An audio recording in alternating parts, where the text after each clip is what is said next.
This is Jonathan Magyar, fifth Pro Boxing fans, joined by the star of the press conference, Andre Rozier, here at the Slim and Gib press conference. It's going down November 28th in Qatar. One of the biggest fights, I think it's fair to say, in Misfits history, right here. And Andre, talk to me about what happened up there. Were you expecting, yourself to get involved like that? No, not at all. Actually, it started at the one-on-one when they were about to be interviewed, and I went in the room to shake Gibbs' hand, and all of a sudden he went nutso, and I had to respond. I mean, this kid is rude, he's obnoxious, he needs a good spanking. He needs to have me take my belt off and whoop his ass. That's what he needs. It's horrible. I feel sorry for his trainer to have to work with someone so rude, and Lord knows his parents must have headaches and conniptions because he's a horrible kid. Now, I remember speaking to you and Slim, it was at the workout before the Salt Pappy fight, and you kind of said, you're quite new to this, you make sure that Slim is training like any other one of your professionals. But did that kind of drama circus sort of bring that out of you up there? Well, it didn't. It wasn't. It brought out the side of me that I used to have to deal with back in my neighborhood. I come from Brownsville. It's a tough place, Brownsville, Brooklyn. Shout outs to Brownsville, Brooklyn, because they made me, and it just brought that out. We have a phrase in Brownsville. It's called Brownsville never ran, never will. I don't run from confrontation, especially from someone half my age. That's not happening. So it brought out that side of me. Anyone that, I'm sure everyone knows, but that's of course Mike Tyson's place as well. So we have a few: Mike Tyson, Riddick Bowe, Shannon Briggs, Daniel Jacobs, Curtis Stevens, Anthony Irons, Zab Judah, Eddie Mustafa Muhammad. In this small area of geography, we've had almost 15 world champions. It's insane. Now, talk to me about Slim. The fight with Salt Pappy. I don't think many people saw it going that way. How dominant he was, and I can't remember who said it was I think King Kenny said it was a lucky shot, which I'm sure you'll disagree with. But what did you make of sort of Slim's improvements from when you first worked with him to here? Oh, we made monumental strides. He's much better. He's getting better every day. It's just a natural progression when you're working hard on your craft. And Slim is going to be ready on November 28th to knock out Gibbs. I've taken it personal. He's going to stop this kid, and he's going to put a serious hurting on him. And Slim's been asking to be main event for ages now. He obviously was meant to be against KSI with Anthony Taylor, but is this the real breakout fight? I know Salt Pappy was a huge win, but to beat Gib on a stage like this in Qatar, that's surely what will elevate Slim to a major pay-per-view star. Oh, I agree with you. I mean, Slim has fought a lot of influencing YouTubers. He's 7-0 with 5 knockouts. Gibbs he lost to KSI. It's not even a Jake Paul, I think. Oh, was it Jake Paul? Okay, either or. Yeah. But the top of the line influencers and YouTube stars. So this right here is affirmation for Slim. When you ask, is this the biggest event? It's big because it's a big event, not because of the opponent. Slim is going to knock him out, and he'll be that young man standing on Mount Olympus. And how much are you just enjoying being a part of this? Sometimes in normal boxing press conferences, they're quite boring. Sometimes no one says anything. They deliver in the ring, but these guys deliver outside the ring also. So it's something different, I guess. Yeah, it's definitely different. I'm not gonna lie. This morning I was heated. I mean, he caught me off guard. I honestly was going to say, hey, congratulations. Looking forward to working in this fight against you.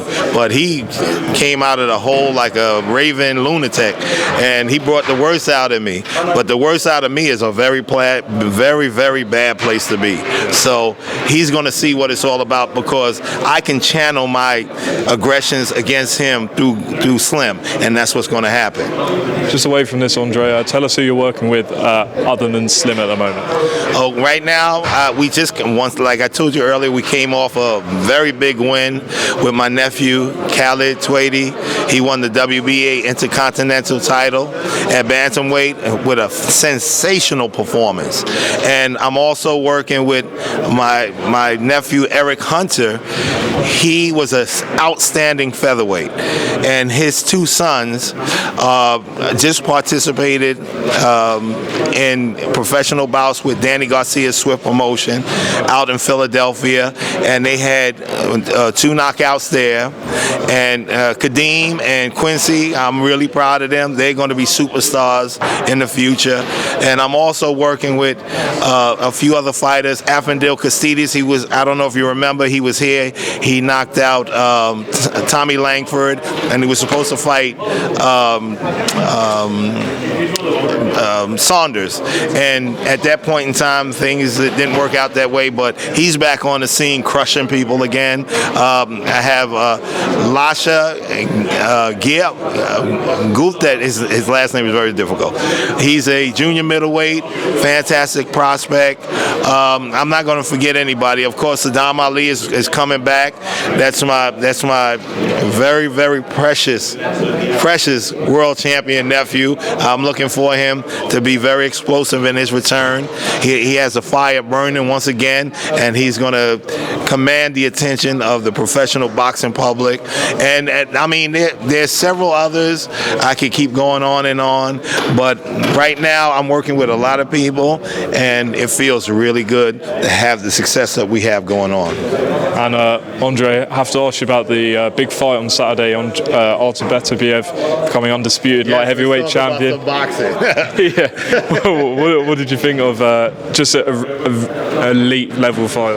I'm team Beterbiev big time. I thought it was going to be a little bit more climactic, but that's what happens when you have the best fighting the best. It was an undisputed bout, and Beterbiev and Bivol went in there and they gave the crowd what they wanted. Now, I love to see the rematch. It was a close fight. One judge had it a draw. The other scores were close, except for one judge who had it 116, 112. I don't know what he was looking at. He was probably looking at my nephew, Khalid, when he was fighting, instead of watching that one. But I'm looking forward to the rematch. I can't wait for it. I can't wait for Usyk and Fury also. Who wins that? That's a tough one. That's a real tough one. Honestly, I gotta go with Usyk. I gotta keep riding with him. He's done the impossible. He went from cruiserweight to heavyweight. He's undefeated. He's undisputed in 2 weight classes. He is a fantastic fighter. I think he's going to be fighter of the year myself. Just on Beterbiev, obviously we know Benavidez has gone up and he's interim champion. I think he's going to fight Morrell potentially, but how would Benavidez... Let's talk about that one. Go for it. Go. That is one of the best fights at light heavyweight other than Beterbiev and Bivol.